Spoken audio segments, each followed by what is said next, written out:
Walter J. Muilenburg, Heart of Youth. The boy on the cultivator straightened as the horses walked from the soft, spongy ground of the cornfield to the firmer turf at the side of the road. He spoke sharply to the plodding team and turned the cultivator around, lowering the blades for another row. Then, when the horses had fallen into a slow walk, he slouched down, and with bent head watched the hills of young corn pass beneath him. He could not have been more than 16 or 17, for his eager eyes looked out from under soft lashes, and his face showed the smooth, healthy tan of a boy. His brown hands were so small that he could barely keep a firm grasp on the heavy levers. When he raised the blades, his fingers became streaked with red and the corners of his mouth drew back and grew hard with concentrated effort. Occasionally he tugged at the reins knotted about his shoulders, but, except for his low, abrupt commands to the horses, he was silent. At the end of the row he raised the shovels, got off the cultivator stiffly, and stretched himself out in the new spring grass of a little rise by the roadside. All around him the world was full of soft color and light. Close by, in the sun the cornfield was a sea of shimmering green, while the more distant fields of grain were dark against the light ash of plowed land. Above, the sun shone slanting from the blue of an early June sky. The air, clean and clear, was already pervaded with the drowsy lassitude of noon. The boy looked listlessly out over the long rows of corn still to be cultivated. Near at hand the young stalk seemed strong enough to win in their struggle toward the sun, but the distant corn lay like a filmy shadow of green on the black soil. Behind the cultivator, a flock of blackbirds fed in the fresh-turned earth. The boy watched them with half-shut eyes. When one of the birds had fed, it would hop upon a lump of wet, black earth, and being satisfied that it could eat no more, would skim in rapid, undulating flight to the row of willows in the next pasture. On a fence post, a meadowlark filled the silence with a liquid flow of music. As it laid back its head in an abandon of joy, the boy noticed how the sun accentuated the vivid splash of black on its yellow throat. The meadowlark flew away. The boy got up and climbed listlessly into the cultivator seat. The tug straightened and the horses walked again into the corn. One of the team, however, a heavy, powerful bay, lagged continually, at times almost stopping.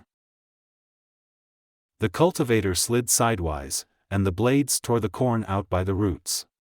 The boy jerked the reins, slapping them over the horse's back. "Get along there, Jim," he called.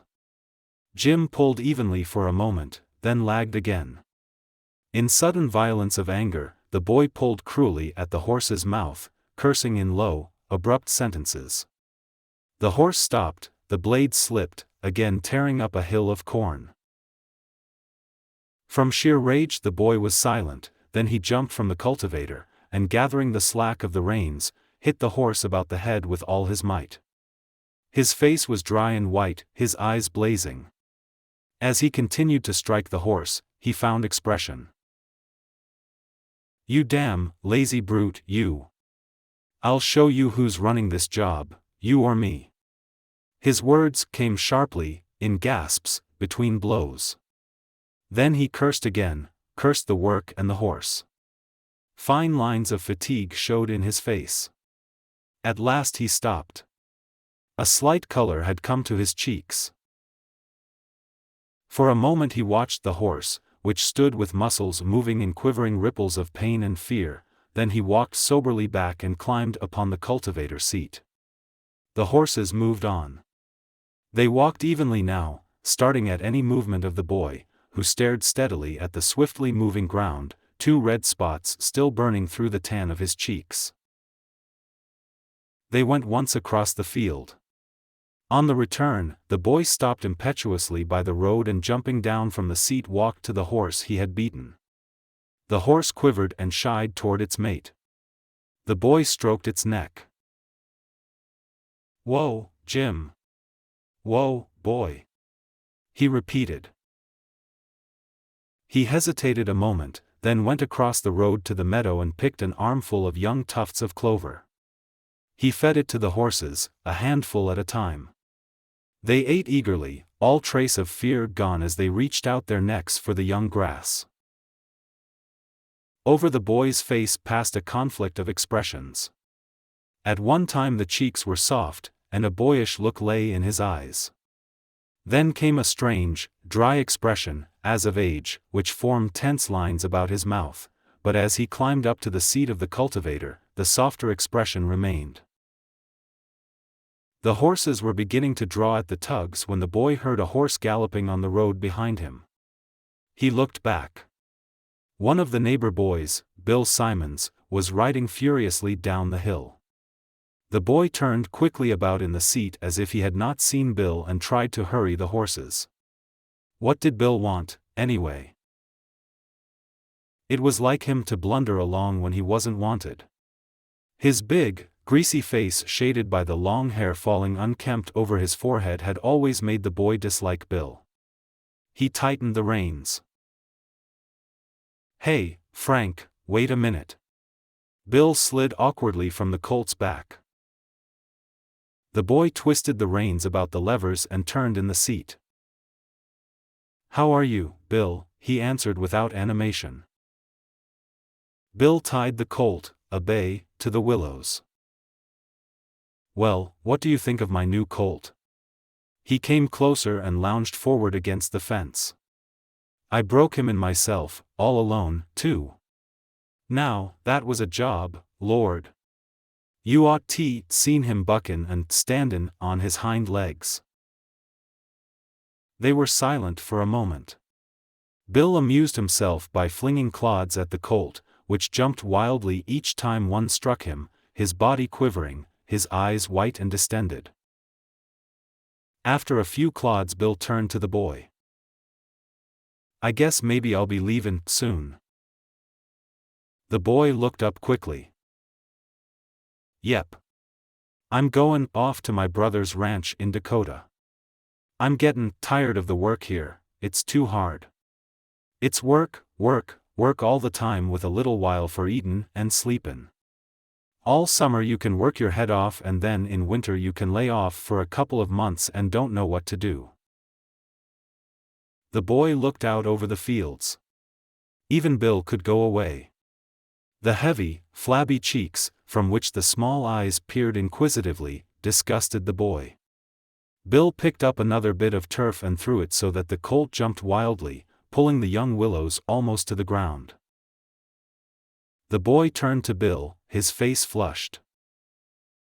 "Say, if you want to stay around here you got to cut out firing stones at that colt.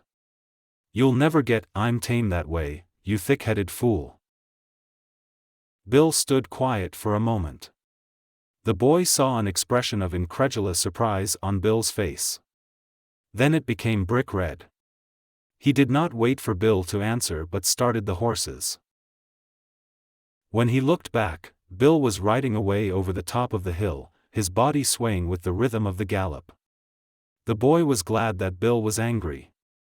He didn't want people around. And besides, why did Bill have a chance to go away? His eyes grew hot. The morning passed slowly. When finally the shadow of the cottonwood tree at the corner of the pasture pointed directly to the north, the boy unhitched, cleaned the cultivator shovels carefully with a handful of grass and placed them upon the hooks. With the reins about his back, he trudged up the long slope of the hill, through the warm dust, swinging his water pail in cadence with his steps. They reached the top of the hill. The house was only a short distance from the road. He could see his father carrying a basket of wood to the house. He hoped that his father would not come and help him unharness the horses. He wanted to be alone, he dreaded facing their conversation at the dinner table. His eyes grew hot again. Everything was so old to him. He always came home just at dinner time, his father always worked about the barn, finishing work a little before so that he might help unharness the horses. And dinner was always ready when they came in the house. The boy kicked a clod viciously. At the water trough he stopped and the thirsty horses drank deeply. His father came out of the barn, a pitchfork in his hand, and sat down on the edge of the trough, fanning himself with his hat. The boy noticed that his father seemed more tired than usual. His brown hair was already mixed with gray and was damp where the hat had rested. His eyes seemed less cheerful than usual, and his face less red. When the horses raised their heads from the trough, the boy led them to their stalls. His father followed him. "How was cultivating, Frank?" he asked as he stepped into the barn. "Oh, it wasn't bad. The ground was pretty hard, wasn't it?" "Not very." In silence they unharnessed the horses, which buried their heads in the newly cut hay and blew the fragrant, spicy dust from their nostrils. As the boy unloosed the collar of his horse, it slipped and fell upon his foot. His face writhed in a flash of temper and he began cursing in a low tone, heavily and deliberately. Then he picked up the collar and struck the horse. Under lowered eyelashes he saw his father stand in the doorway, his face white with repressed anger. The boy stopped suddenly. He had never seen his father look like that before. He heard him turn in the doorway. The horses fed, they walked through the hot, deserted farmyard to the house. As they entered the shaded living room, his mother came from the kitchen, humming a bit of tune. Her eyes lit up when she saw them. She talked cheerfully as she worked. The boy said nothing. He seemed to be looking out of the open window into the orchard. Instead, through his lowered eyelashes, he followed his mother's movements about the room as she set the small table for three, still humming as she worked. The boy saw that she stopped often to cough. This was not unusual, but once the cough became so strong that it left her face colorless. Uneasily sympathetic, he noted that after this she did not hum again.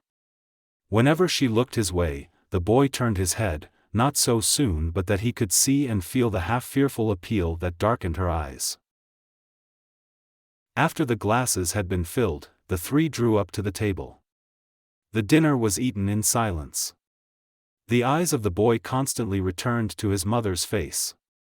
Somehow she seemed different today. He wished that she didn't wear that black dress, it made her face look too white and her eyes too large and bright. He ate rapidly. Why didn't his father and mother talk? They used to tease him about one of the neighbor girls.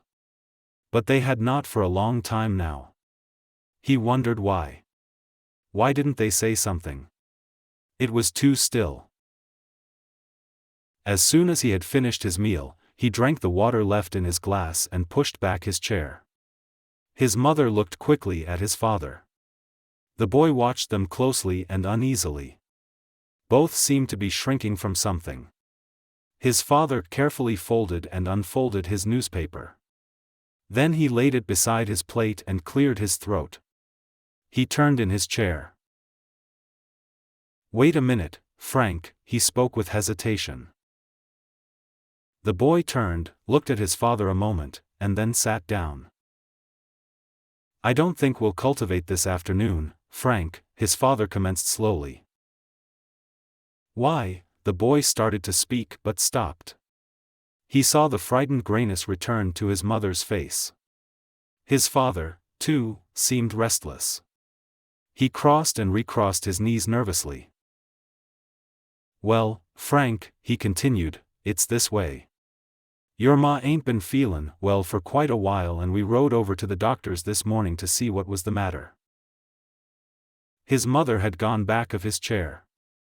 He could feel her hand on his shoulders. He turned half round, his hands grasping the chair tightly. "You mustn't be scared, Frank, the doctor said it wasn't so very bad." He could feel her twining his hair about her fingers. He turned, faced his mother silently, half afraid, as though some grim barrier stood between them. He saw fine lines about her gray eyes, and their color seemed heavy and faded. The boy sat staring at his mother with an intensity that made a color come to her cheeks, but he was not looking at her anymore. Instead, he was wondering fiercely why he had never noticed the gray in her hair or the lines in her face, or the cough. The cough, surely he might have noticed that. His body lay limp against the back of the chair. The doctor said that Ma was pretty sick, his father was speaking on, his voice devoid of life or feeling. But he said that she'd be all right if she went someplace where the air was drier. What did he say it was? He asked in a strained voice. It's her lungs, he says. They were silent after this. He was looking out of the window at a faraway straw stack which lay a mass of dull gold in the somber setting of plowed land. His mother still stood behind his chair. In the heavy silence of the room he could hear her uneven breathing. He heard his father turn in his chair. Well, Mother's got to go west, we might all of us go, he spoke with an attempt at cheerfulness. Maybe we can work a small farm out there. What will we do with the farm here? As she spoke, the boy felt his mother's hand press more heavily on his shoulder. He turned from the window and caught his father's eyes looking at him. He saw his face flush. I guess we got to sell it. I can get a fair price. Help is scarce and rent's low since the dry years. We can't afford to rent it. Again the boy caught his father's glance resting hopefully on him. But we can't sell the old place, we have worked it too long. The boy was uneasily conscious of the break in his mother's voice. He sat up, his body stiffened. Did they expect him to stay on the farm? He wouldn't, he could not do that. They had no right to ask this of him. But he remembered the quick hope in his father's eyes. He got up from his chair, walked past his mother without looking at her, picked up his hat and went outside, closing the screen door noiselessly behind him. The earth slept warm in the drowsiness of early afternoon. The freshness of the morning had passed and a languorous mist had fallen. The boy looked out to where earth and sky met in a haze of indefinable color. What a wonderful earth was beyond! He turned and walked heavily away. They hadn't any right to expect that. Half unconsciously he went toward the grove north of the house where he had played when he was a little boy. The neighbor boys would collect in the grove on a quiet summer afternoon, dressed as Indians, and in heavy seriousness would plan a desperate attack on the little white house with its green trimmings. What happy times they used to have!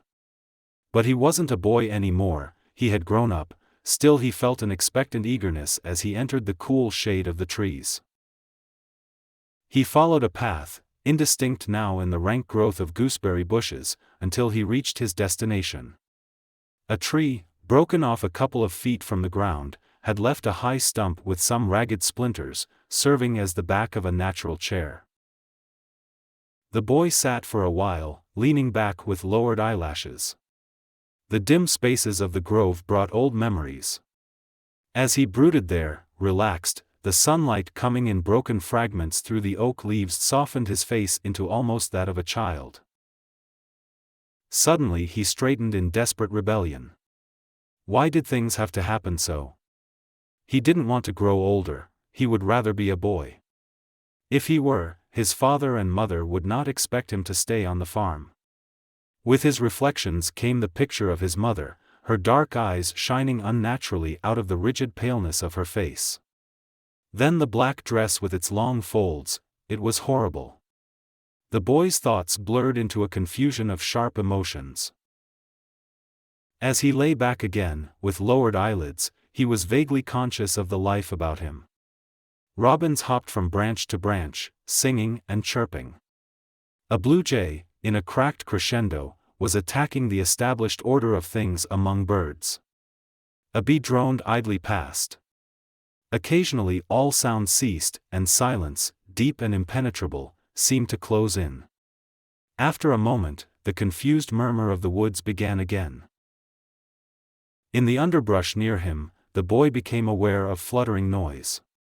At first he could see nothing, then he saw a snake, a blue racer, writhing along the ground, while above it, making queer little noises of distress, hovered a brown wood thrush. He stiffened. His flesh always crawled at the sight of a snake. Yet, leaning forward, he watched intently. The thrush, its body a blur of brown feathers, rose and fell in continuous attack. Then he saw the reason. A few yards from the tree stump lay a nest, hidden in a clump of gooseberry bushes. Above the rim showed a circle of hungry gaping beaks. The snake was crawling steadily toward the nest. It was almost there. The thrush became wild in fear for its young. Again and again its body flashed in silent deadly attack. The snake, rearing its head from the ground, its jaws wide, struck back at the fluttering terror above it. The snake reached the nest. It writhed over the edge. With a quick, sharp note the bird flung itself upon its enemy. A blur of brown feathers and a glimpse of a twisting, bluish body were all that the boy could see. A moment, and the snake writhed out from the nest. The thrush lay on the ground, blood crimsoning the speckled white of its breast. Its wings fluttered slightly, then the body was still. The boy leaned back against the trunk and closed his eyes. He released his breath sharply. His throat contracted so that he almost choked. He had always had a horror of seeing a creature maimed or killed. He felt it doubly now, and he might have helped the bird, no one else could. Yet it was only a bird, such things happened continually, they had to be, but he could not forget the flutterings of the dying thrush. Then, suddenly, he remembered his mother. After a long time, he opened his eyes. The trees, the sky, all the country was asleep, the absolute tranquility of space lay lightly in the air and bathed the earth with a drowsy light. And the boy yielded himself to the silence. His eyes mirrored the mystic, reflective mood of the afternoon. In the west, ragged clouds massed together and spread over the sky, their long streamers, black where they reached the sun, darkening the earth with the gray misty twilight of the storm. Then a cool breeze sprang up, the clouds receded, and the sun shone out. The boy became conscious that it was late and jumped down from his seat. He felt strangely cheerful. The confused emotions which had raged in him all the afternoon had spent themselves, and he whistled as he walked on between the trees. When he turned into the lane near the house, he could see, in the west, a few black masses of cloud, vivid against the crimson flame of the sky, wandering spirits in an infinity of lonely space. At the windmill he stopped and looked toward the house. The kitchen was lighted, the rest of the house was dark and shadowy. A thin spiral of smoke twisted up until it became lost in the gray light. How homelike it all was. The boy walked quickly toward the house, took the milk pails from the hooks on the porch and went into the barn. The horses did not raise their heads from the grain as he entered. The sound of their crunching, the sweet smell of the hay, seemed part of the pervading rest and content about him. His father came up from the gloom of the barn, carrying a pail of milk. He glanced at the boy. "I thought I'd do the chores tonight, son. You don't get a vacation very often. You ought to rest." "Oh." The boy felt sudden embarrassment. He had a queer pity for his father. He almost wished that he could have done the chores himself. It was dark as they walked slowly to the house. In the dusk of the east, the moon appeared red on the rim of the horizon. Everything seemed asleep, yet infinite life still vibrated through its sleep. Out of the oak grove sounded the hopeless lament of the turtle dove, voicing the mystery and sadness of the night. From the farm to the north came the faint cry of someone calling the cows, "Co, boss, co, boss." A moment, the boy felt as though it were the wonder and music of the horizon that called. Then he smiled at the idea. His father stopped on the porch.